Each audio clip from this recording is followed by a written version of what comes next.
կողմից դժգոհությունը արտահայտել պատգամավոր Անդրանիկ Քոչարյանի վարքագծի վերաբերյալ, դրանից հետո տեսանք թե ինչ եղավ, ինչպես ԲՊՑ աշխատողները հարձակվեցին լրագրողների վրա, պաստառը խլեցին քաշքշելով եւ զուգահեռներ անցկացվեց այդ թվում նաեւ իմ կողմից տարիներ առաջ ազգային ժողովում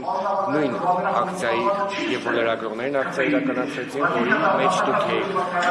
եւ այդ ժամանակ ձեր հանդեպ ոչ բռնություն իրականացվեց, ոչ ձեր պաստառը խլեցին, ընդհանուր տարբերությունը նաեւ նրանում է, որ դուք հենց նիստերի դահլիճում եք իրականացնում, իսկ լրագրողները օթյակում, որը նախատեսված է այնտեղ իրենց գործունեությունը իրականացնելու համար։ Ես նախ ուզում եմ ասեմ, որ երեք երբ ավելի ուշ տեսա, թե ինչ է տեղի ունեցել օթյակում, ինձ համար դա տհաճ էր եւ ցավում եմ, որ նման դեպք է տեղի ունեցել։ Ես հասկանում եմ, որ պետական պահպանության ծառայությունը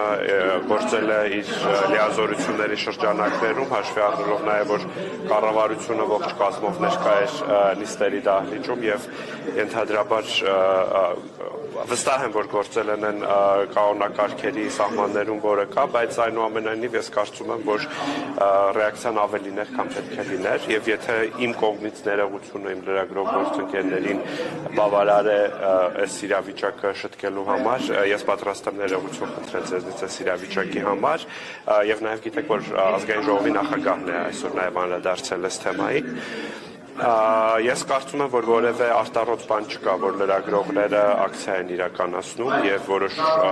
հարցեր են բարձրաձայնում նման կերպ, այս անգամ ձեր գործընկերոջ իրավունքները պաշտպանելու տեսանկյունից 2013 թվականին էլ մենք փորձում ենք Հայաստանի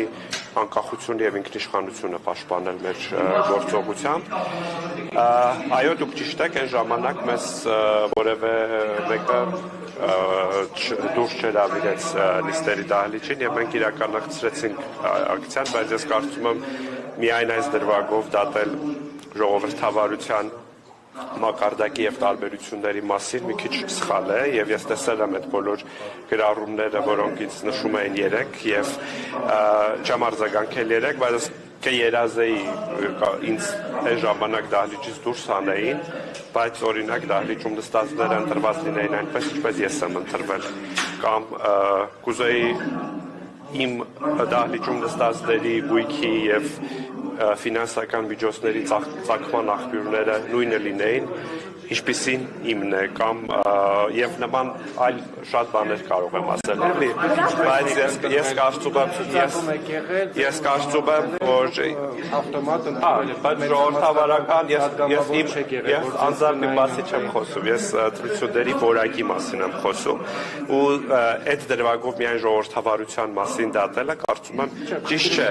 բայց ինչ որ տարիների ընթացքում լրագրողների նկատմամբ ձեր խմբակցության առանձին պատգամավորների կողմից եղել են հարձակումներ, թիրախավորումներ, հեռախոս խլելու փորձից մինչև վիրավորանքներ։ Ես կարծում եմ այնքան ազատ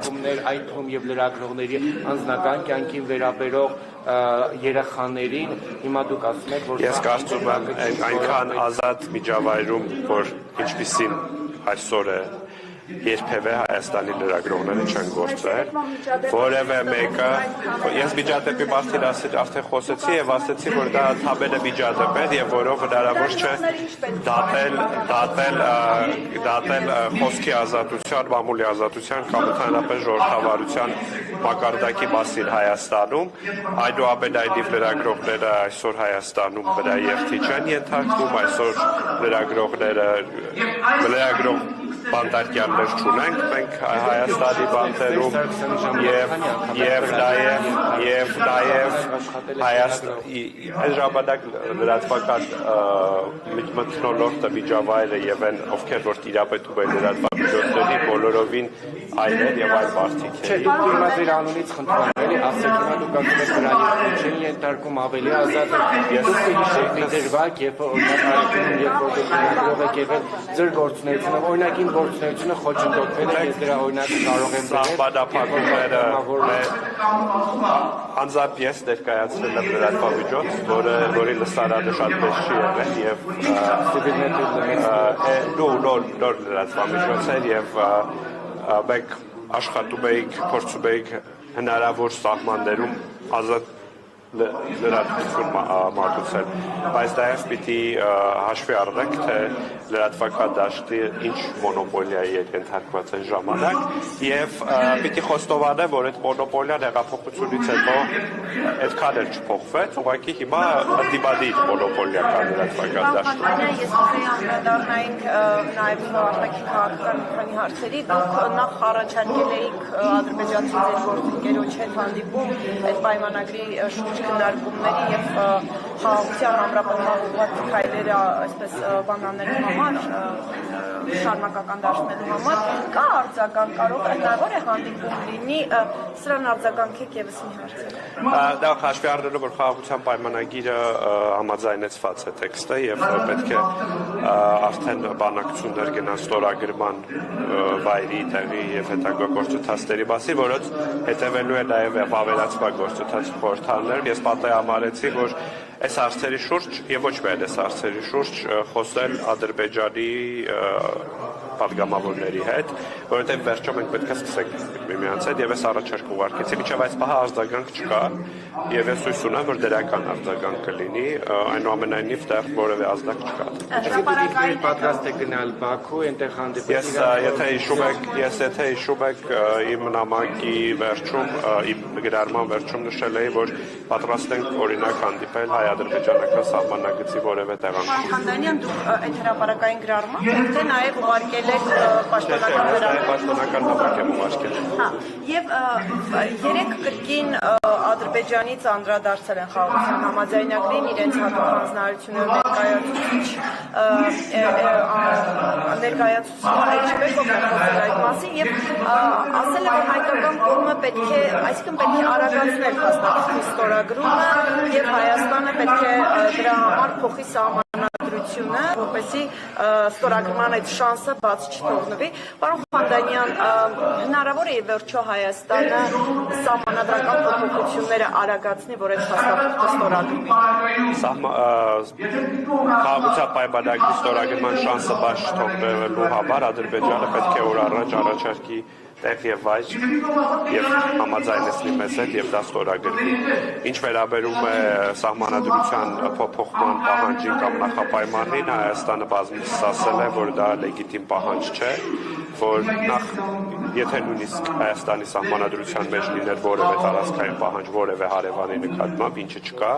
բայց նույնիսկ այդ պարագայում խաղաղության պայմանագրի տեքստը ամբողջությամբ լուծում է այդ հարցը եւ մենք ենք, որ Ադրբեջանին ասում ենք, որ պետք է օր առաջ արագացնել եւ ստորագրել խաղաղության պայմանագիրը։ Այսինքն, պարոն Խանդանյան, սահմանադրության փոփոխության մասին ներս այս քննարկումները որ կան, որ լինելու է 26-27-ին ամենայն հավանականությամբ հանրակրվեն, սրա մասով ոչինչ չի փոխվի, այսինքն մենք չենք արագացնի մայրօրենքի փոփոխությունը։ Սա Հայաստանի ներքին հարցն է, Հայաստանի Հանրապետության եւ մեր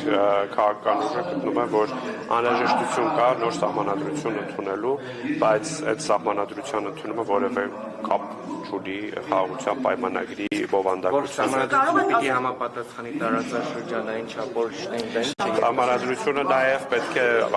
բոլոր չափորոշիչներին պետք է համապատասխանի Հայաստանի դերի, տեղի, ներքին եւ արտաքին հարաբերությունների համատեքստում, բայց կրկին ես այս երկու հարցերը չեմ ուզում խաչել իրար, ինչքան էլ որ դրանք երկուսն էլ վերաբերում է սահմանադրությանը։ Իսկ պարոն Խանդանյան, ես ճիշտ հասկացա, որ դուք ասում եք, որ Հայաստանը ամեն դեպքում սահմանադրության փոփոխությունը արագացնելու օրակարգ պայմանագրի ստորագրման համար չի քննարկելու։ Չէ, նման հարց չի քննարկվում։ Ինչպես ասել ենք, որ ակնկալվում է, որ սահմանադրության նախագիծը պատրաստ կլինի մինչև 26 թվականի ընտրություններ եւ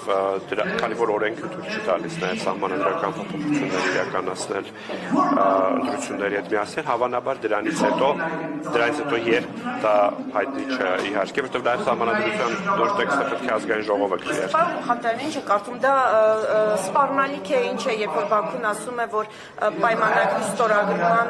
պետք է արագացնել այդ շանսը բաց չթողնելու համար, սա ինչպես կգնահատեք։ Ես կարծում եմ հերթական միջոցներ ձևակերպելու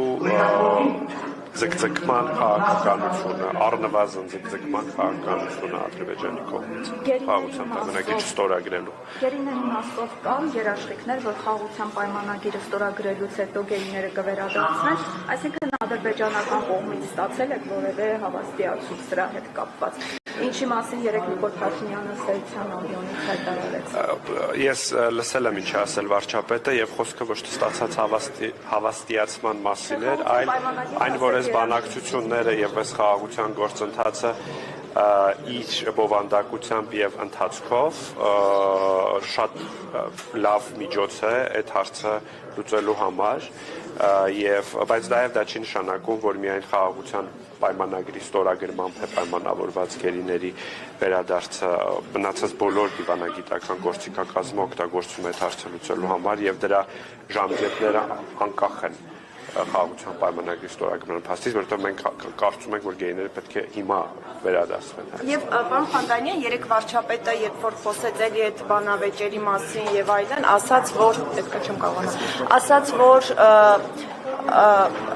գնահատականներ նորից հնչեցրեց եւ այնտեղ կոշտ արձագանք եղավ նաև այդ բանավեճից հրաժարվելու նախկին նախագահների որոշմանը եւ դրան ի պատասխան կրկին ասում են թող հրապարակի 2019 թվականի բանակցային փաստաթուղթը, որ եղել է Փաշինյանի սեղանին։ Ինչու չի հրապարակում ի վերջո վարչապետը այդ փաստաթուղթը, որը հենց իրենն է փոխանցվել։ Ես կարծում եմ այդ փաստաթղթերի հրապարակման հարցը քննարկվել է եւ դրա նպատակահարմարության հարցը նաև հրապարակայինորեն ես հիշում եմ վարչապետը ասել էր, որ արտգործնախարարությունը